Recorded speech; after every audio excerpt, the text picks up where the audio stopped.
दोस्तों आदाब अर्ज़ है। मैं अनीस अहमद खान हिंद वॉइस से आपसे मुखातिब हूँ। कहाँ सरकार कई मदों में पैसे की कटौती कर रही है, पेंशन में कटौती कर रही है, अग्निवीरों की जो भर्ती कर रही है उसके लिए भी पेंशन की कटौती कर रही है, जबकि वो लोग अपना जान निछावर करने के लिए बॉर्डर पर खड़े होंगे। इस तरीके से कई चीज़ों में पेंशन की कटौती कर रही है।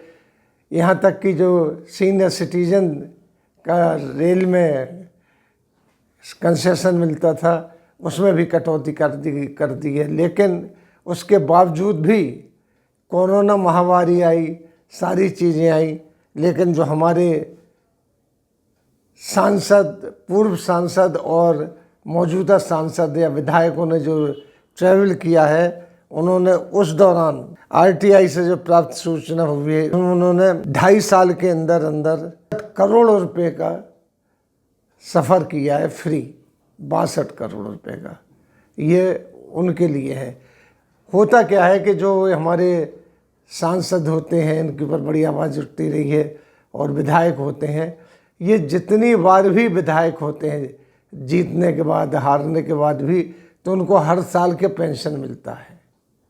उसी तरीके से ये जो सांसद होते हैं उनको भी हर साल का अलग अलग पेंशन मिलता है। इसके बाद अगर ये हार जाते हैं तब भी इनको पेंशन मिलती रहती है। इनकी पेंशन पे कोई रोक टोक नहीं होती है, और इनकी जो पेंशन बढ़ती है, जो तनख्वाहें बढ़ती हैं जिस तरीके से, तो ध्वनिमत से बढ़ जाती हैं, कोई इनको रोक टोक नहीं होती। जब सांसद में या विधानसभाओं में इनकी पैसे की बात आती है कि इनकी सैलरी बढ़ाई जाए, तो ध्वनिमत से पास हो जाती है, उसमें कोई बहस नहीं होती है। तो इस तरीके से इन लोगों को एक किस्म से इनकी भी कम होना चाहिए, क्योंकि ये पंजाब में की है जो मान की सरकार आई है, आप पार्टी की सरकार आई, इन्होंने इन चीज़ों को खर्च कम किया है कि पेंशन के उन्होंने जो स्कीम है वो एक ही बार कर दी है। बाकी उन्होंने जैसे तरीके से 5 साल अगर एक एमएलए या एमपी रहता था, उसके बाद उसको ज़िंदगी वो सारी फ्री फैसिलिटीज़ मिलती थी, बिजली, पानी, ट्रेन का भी, हवाई यात्रा की जब सारी मिलती रहती थी, वो सब ख़त्म कर दी है, लेकिन अब भी चल रही है।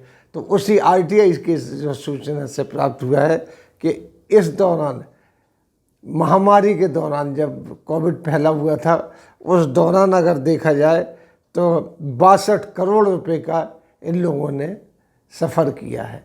ये उस वक्त भी नहीं माने हैं, सबको बंद था, सबका सफ़र बंद था, इनका चल रहा था। इसी तरीके से देखा जाए तो 2020-21 में 2.5 करोड़ रुपए का इन लोगों ने जो सफ़र किया है उसका आंकड़ा आया सांसदों विधायकों का, जो 2.5 करोड़ बहुत होता है। 2.5 करोड़ एक छोटे मोटे स्टेट का तो पूरा बजट होता है इतना।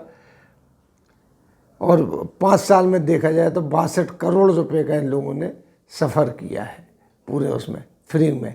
वहीं आप बता ही चुका हूँ मैं कि कोरोना काल में भी इन लोगों ने कोई सफ़र में कोई कमी नहीं आई है।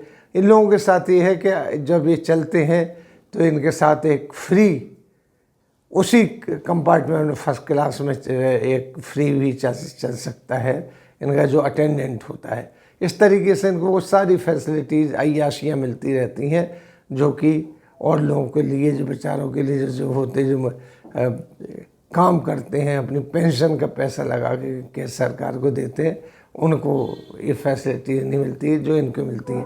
हालांकि आवाज़ें काफ़ी उठ रही हैं कि इनकी पेंशन में भी कटौती होना चाहिए, लेकिन ये लॉ मेकर हैं, इनके ऊपर क्योंकि इनको ही कानून पास करना होता है, तो इनके कानूनों में कोई रोक टोक नहीं आती है। बीजेपी वाले, कांग्रेस वाले, सीपीएम वाले, सीपीआई वाले सारे खड़े हो जाते हैं, अपनी जो फैसिलिटीज़ लेना होती हैं तो पूरे हाथ उठा के खड़े हो जाते हैं कि नहीं, ये फैसिलिटीज़ तो हमें मिलना चाहिए, और ध्वनि मत से पास हो जाती है। जबकि जब ये सांसद होते तो उस वक्त कितना पैसा कमाते, कितना कमाते, क्या उस पर अगर हम आंकड़े लगाएंगे तो बहुत ज़्यादा आएंगे। ये तो वो आंकड़े जो आरटीआई से ऑफिशियली मिले हैं कि कितने करोड़ रुपए इन लोगों ने खर्च किया है सरकारी मद में। और जबकि कोविड के ज़माने में लोग बगैर दवाओं के, बगैर अस्पताली फैसिलिटीज़ के, कोई मेडिकल उसके परेशान घूम रहे थे, इनको सारी फैसिलिटीज़ मिल रही थी।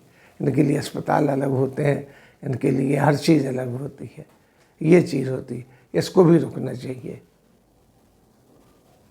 इस तरीके से खर्चा सरकार अपने मद में जो होता है वो खर्च करती जाती है। अब बहुत सी चीज़ ऐसी आगे बात निकल के आएगी।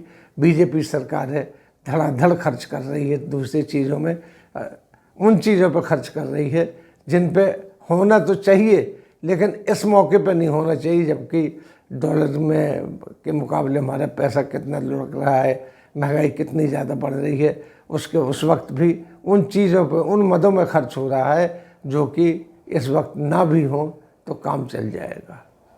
एक छोटी एक बात आई कि जो MP MLA एक्स हैं वो जो फैसिलिटीज़ लेके चल रहे हैं उनकी ना बात हमने बताई है। इसके अलावा वक्त आएगा और भी हम आगे बताते चलेंगे। इसी के साथ हम आपसे लेते हैं विदा। अगले अंक में फिर हाजिर होंगे, तब तक के लिए दीजिए हमें इजाज़त।